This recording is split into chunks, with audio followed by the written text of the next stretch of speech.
বিজেপিয়ে 2 এদিনতে প্ৰাৰ্থী তালিকা ঘোষণা কৰিব আৰু অগপই সমষ্টি বিচাৰি এতিয়াও হাবাথুৰি খায়ে আছে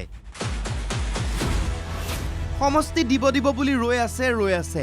এটাই আশা মিত্ৰ দলে সমষ্টি এৰিব অগপই তাত প্ৰাৰ্থী দিব কিন্তু অগপক একাখৰীয়া কৰি আগুৱাই গৈছে বিজেপি মুখ্যমন্ত্ৰীয়ে বাৰে বাৰে কৈছে মিত্ৰতাৰ কথাবোৰ শেষ হৈছে মিত্ৰতা হৈ গৈছে বিজেপি 17 তাৰিখে এইটো 17 তাৰিখে আমাৰ পাৰ্লিয়ামেণ্টাৰী বৰ্ডত হ'ব এটি বিষয়তে আলোচনা নাই আৰু সম্পূৰ্ণ কিন্তু অতুল বৰাই আকৌ এনে কথাবোৰ শুনি আমনি পাইছে তেওঁৰ মতে আলোচনা হৈছে আসন চূড়ান্ত হোৱা নাই ইলেকশ্যনৰ সময়তো এনে ধৰণৰ কথা বতৰাটো নতুন কথা বতৰা বেলেগ মানুহৰ মুখত বেলেগ ব্যক্তিৰ মুখত শুনি থাকিব কথা বতৰা চলি থাকে দিয়া লোৱা এইবিলাক সম্পৰ্কত চিট সম্পৰ্কত কিন্তু ফাইনেল মই আকৌ কৈছোঁ যে এই বিষয়ে আজিলৈকে খাটাং সিদ্ধান্ত একো হোৱা নাই কিন্তু আমি আশাবাদী যে নিশ্চয় ভালদৰে এলায়েন্স হ'ব তেন্তে মুখ্যমন্ত্ৰীয়ে মিছা কৈছে নেকি কথাবোৰ একে ঠাইতে আছে গুৰুত্বহীন হৈ অগপ ৰৈছে নিজ স্থানত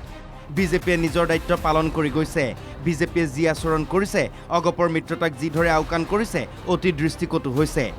সেয়ে হয়তো বেছিভাগ প্ৰাৰ্থিত্ব প্ৰত্যাশী লোকচক্ষুৰ পৰা আঁতৰত ৰৈছে তথাপি অগপ ৰৈ আছে ৰোৱাৰ বাদে উপায়ো নোহোৱা হৈছে হয়তো কিবা এক মিৰাকল হোৱাৰ আশা কৰিছে ইয়াৰ মাজতে সততে বিতৰ্কৰ পৰা দূৰত থকা অগপ নেতা ভূপেন ৰায়ে মুখ খুলিছে বৰ্তমান কি পৰ্যায়ত অংকৰ খেলিমেলি হৈ আছে তাকেই কৈছে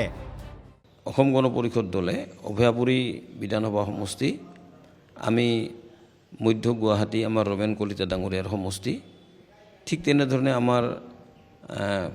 ভৱেন ভৰালী ডাঙৰীয়াৰ সমষ্টি দেৰগাঁও আৰু আনফালেদি পোনাকণ বৰুৱাৰ সমষ্টি আমি চাবুৱা লাহোৱাল এই চাৰিটা সমষ্টিত কোনো সিদ্ধান্ত হোৱা নাই মই স্বাভাৱিকতে অসম গণ পৰিষদ দলৰ নেতৃত্ব সভাপতি কাৰ্যকৰী সভাপতি MP ফণীভূষণ চৌধুৰী ডাঙৰীয়া বীৰেন্দ্ৰ প্ৰসাদ বৈশ্য ডাঙৰীয়াৰ ওপৰত নিৰ্ভৰশীল তেখেতসকলে মই ভাবোঁ এই চাৰিটা চিট অভয়াপুৰীৰ লগতে এই চাৰিওটা চিট তেওঁলোকে কিবা সমীকৰণটো উলিয়াব প্ৰাক্তন বিধায়কজন বিজেপিলৈ যাব বুলি খবৰ ওলাইছে সেয়া তেওঁ অস্বীকাৰ কৰিছে ভিত্তিহীন বুলি কৈছে এনেধৰণৰ আনুষ্ঠানিক কোনো প্ৰস্তাৱ মই পোৱা নাই তেনেকুৱা ধৰণৰ কথাবিলাক মানুহৰ মুখে চলিছে আৰু কথাটোতো আপোনালোকে জানে সমাজত কিছুমান কথা থাকে কিছুমান মানুহ কিছুমান সিক্ৰেট ঘটনা দেখা পোৱাই মানুহ থাকে মানে দাবী কৰে যে মই জানো মই দেখিছোঁ কিন্তু একচুৱেলি তেওঁ একো দেখাও নাই এইটো মানুহৰ মুখে চলা কথা তেনেকুৱা পৰ্যায়লৈকে অহা নাই এটা কথা ঠিক মিত্ৰতাৰ ক্ষেত্ৰত তেওঁ কিছু অপেক্ষা কৰিছে অভয়াপুৰীত যদি টিকট নাপায় সিদ্ধান্ত সমৰ্থকলৈ এৰিছে